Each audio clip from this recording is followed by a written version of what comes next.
Okay, here we are again. As you can see, things happen in Maya all the time, and I was having problems because the it kept on crashing when I was trying to bake it out. So I've got the little thing. I'll just put this in the camera view so you can see. So I've got this bouncing along. I tried to get an interesting view, so with the wall looks high. It's a good thing. I mean, I'm not going to touch the camera. What you can do when you find a view you like, you go to panels and you select your camera. I work in the perspective view, which I can move around and animate with, and I can go back to the camera view if I want to see what my render, if I was to render what it would look like. So this is how I'm going to have the shot, and if you want, you can then lock these channels here on the right hand side. So my camera, I can lock these, translate and rotate, go right click on them, highlight them, and just go lock selected, so that means I can't move them by accident. Anyway, so we were having problems baking this. What I'm going to do is, what I did in order to, there's a couple of things I've done. The first thing I did was I noticed I didn't like, I've just baked this channel here from 1 to 17, so that the actual cycle itself, the bounce cycle. I didn't like what was happening before. I'll show you. Was if I highlight this bit here, I had this stretching up. Sorry, I'm moving the wrong one. I had this one here, I'll move it on both sides, stretching up. So I had this kind of action. And when I looked at that in this mirror, this view here, you can't really see it very well. I'm just going to increase this so this moves. It kind of looks to me like it's popping slightly, just a little bit. So I decided that maybe, let's have a look at this again.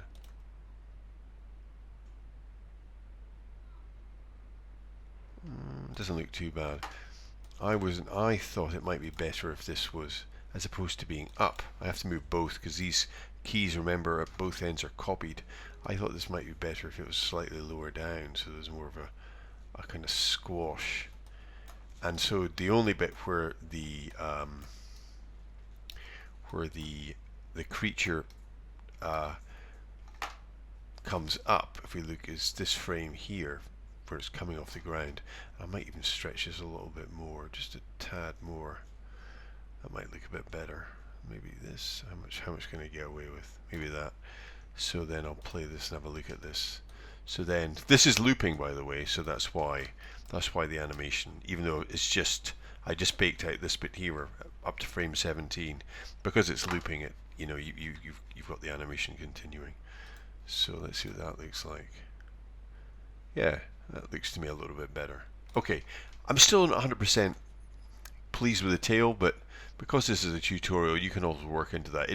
It feels like the tail should lag more. If you want something to lag more, remember I offset these by just one frame, so they're just, I cut and pasted and then pulled it up by one frame. If you want to offset it more by, say, 2 frames, you get more lag between these joints, and that might look a bit better. I think also the tail probably comes up too quickly as it drops, which gives the impression that it's flicking up of its own accord as opposed to being pulled by gravity. But for the sake of the video, rather than trying to fix that, we're just going to run with it. Okay, so there's the little creature.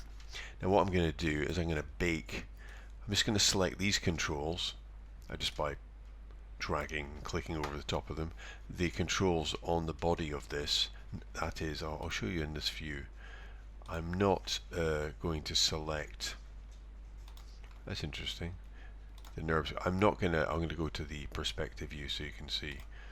So I'm not selecting this. I'm not selecting the main control. So just these, yeah? Sorry. Easier to select it in this view. Just these ones at the top. And I'm going to go to frame, as opposed to I find 98 is a good frame. So 98, the thing kind of stops a reasonable distance away from the wall. This is a kind of good distance to jump. So I'm going to go up to frame 98, and I'm just going to bake this out. So I'm going to take the time slider by clicking on this, dragging it back to frame 98, so I can bake this all out. So I'll go edit, keys, bake simulation, and now I've got keys all the way to 98. Yeah. If I just drag this out, so you can see so there's no keys beyond. So you see it's baked out. We've got this looping animation. Now, here's the problem. I still have this on loop. I don't want any animation. This will still kind of loop because I need to get rid of this. So I had it on cycle for the animation, but now that I've baked it out, I can actually get rid of the cycling because I'm going to free animate the last bit with it jumping over the fence. So what I do with these controllers still selected, I would then go to curves here, post infinity, and I go to constant. Now watch what happens to these shapes here. Post infinity, constant, and they become straight lines. And now what happens with this little creature is it bounces up. For some reason it's on frame 3 and not frame 1. It bounces up to this wall and then it stops. Yeah? And of course, I mean, it's not a very good stop. So what we're going to do next is we're just going to look at the ball itself. So I'm going to make the tail invisible. I'll make it invisible. I'll make it invisible on both these. So it happens to be a different. So the NURB surface, I'm going to make the tail invisible. So it doesn't get distracted. So you've got a bouncing ball, and then we've got the ball stopping, right? So we're just going to deal with the ball and nothing else, and then we're going to do the tail afterwards because it's a little bit more involved. So with the ball selected, what I'm going to do is I've got balls going down. We'll have the ball go up a little bit here. I'm just going to click on this control and have the ball go up. It'll kind of overshoot a wee bit, maybe a bit more. See, this is the midpoint here, and then I'm going to have the ball go down again, down, whoop, and then I'm going to come back again. So it's going to look a bit jellified, maybe back to there. I tend to always give at least two frame transitions. So look, you get this bloop. It's a nice kind of effect, yeah. So that's first bit. So the ball's stopping. Now we want this creature to kind of wind up and jump over the wall. Now, generally as a rule, you want to give, your animations long enough for people to read it. So I'm trying to think, how long would this thing take before it winds up and jumps? So what's gonna happen is it's gonna be here for maybe a few frames. Let's say half a second. There's 24 frames, so it's about, say, if you give it about, say to 112. So you take it to about there and press a key. And then from 112, I mean, you don't have to follow the keys I'm doing, religiously or anything. I'm just saying about half a second here, and then the actual wind up. I think that should take about one elephant, maybe just over a second. So maybe about 30 frames. So that can almost be about 140 for the whole wind up, just before the jump. So let's say we'll try this, and we can always change it after to 140. So what happens is this: we want this to then, from here, from 112 to say 130, we want this to go down. I'm going to squash down. It's going to squash down quite hard because this thing really wants to jump. So it's squashing down. Yeah. So we've got this, and then maybe, just to make this a little bit more interesting, we can have it jittering slightly. So it's gonna be kind of, like a spring, where it's kind of like it kind of wants to go, but and we can almost have this in a one frame thing. So it's kind of like taut and almost, what's that look like? Maybe I can actually cut and paste. So I can cut that. I can cut and paste these, so I don't have to keep on doing that. There's a simple way. I could highlight this if I press on the the shift and left mouse click. I can drag this like that, so you get a little red line. Right mouse click copy and go at the end of this or the next frame along, and right mouse click and put paste. You see I get some more frames.